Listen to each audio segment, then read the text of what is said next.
Super super. Thank you. James you are really great ಯಾ. 3 times continues ಆಗಿದ್ಯಾ. ನಿನ್ನ beet ಮಾಡಕ್ಕೆ ಯಾರ ಕೈಲೂ ಸಾಧ್ಯ ಇಲ್ಲ. ಡ್ಯಾನ್ಸ್ ಅಂದ್ರೆ ಜೇಮ್ಸ್, ಜೇಮ್ಸ್ ಅಂದ್ರೆ dance. Thank you thank you thank you friends.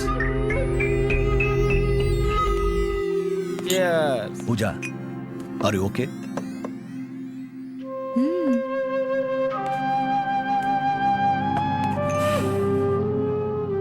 ಯಾಕೆ ಪೂಜಾ, ಈ ಜಾಗ ನಿಂಗೆ ಇಷ್ಟ ಆಗ್ಲಿಲ್ವಾ?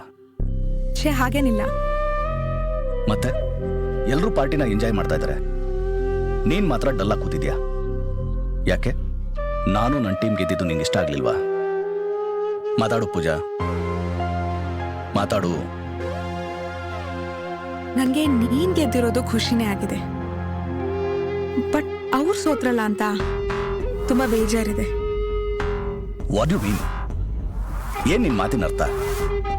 ನಮ್ಗಿಂತ ಅವ್ರು ಚೆನ್ನಾಗಿ ಪರ್ಫಾರ್ಮ್ ಮಾಡಿದ್ರು ಅಂತನಾ? ಅವರು ಚೆನ್ನಾಗಿ ಪರ್ಫಾರ್ಮ್ ಮಾಡಿದಷ್ಟೇ ಅಲ್ಲ, ನನ್ನ ಪ್ರಕಾರ ಅವರೇ ವಿನ್ನರ್ಸ್. ಓ, ಹಾಗಾದ್ರೆ ನಾನ್ ಗೆದ್ದಿದ್ ಸುಳ್ಳ, ಮೋಸನಾ?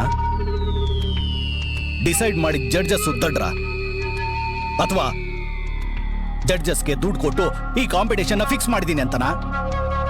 ನಿನ್ ಪ್ರಕಾರ ಅವರೇ ವಿನ್ನರ್ಸ್ ಅಂದ್ರೆ ನಾವೇನು? ಏನ್ ನಿನ್ ಮಾತಿನ ಅರ್ಥ? ನಮ್ಗಿಂತ ಅವರೇ ಚೆನ್ನಾಗಿ ಪರ್ಫಾರ್ಮ್ ಮಾಡಿದ್ರು ಅಂದ್ರೆ?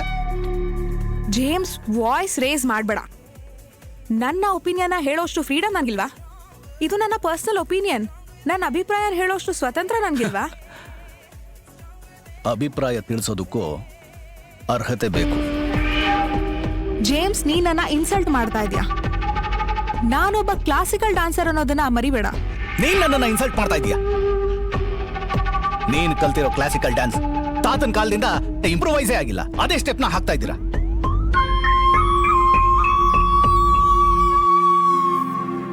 ಹೋಗ್ಲಿ, ಚಿಕ್ಕ ವಯಸ್ಸಿಂದ ನಾನು ನಿನ್ನ ನೋಡ್ತಾ ಇದ್ದೀನಿ.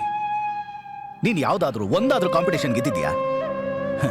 ಅಟ್ಲೀಸ್ಟ್ ಫ್ಯಾನ್ಸಿ ಡ್ರೆಸ್ ಕಾಂಪಿಟೇಷನ್ ಆದ್ರೂ ಗೆದ್ದಿದ್ಯಾ? ನಿನಗೆ ನೆನಪೇನಾದ್ರೂ ಇದೆಯಾ? ಗೆದ್ರೆ ಆ ಫೀಲ್ ಹೇಗಿರುತ್ತೆ ಅಂತ ಗೊತ್ತಾ? ಇದೆಲ್ಲ ನಿನಗೆ ಗೊತ್ತಾಗತ್ತ.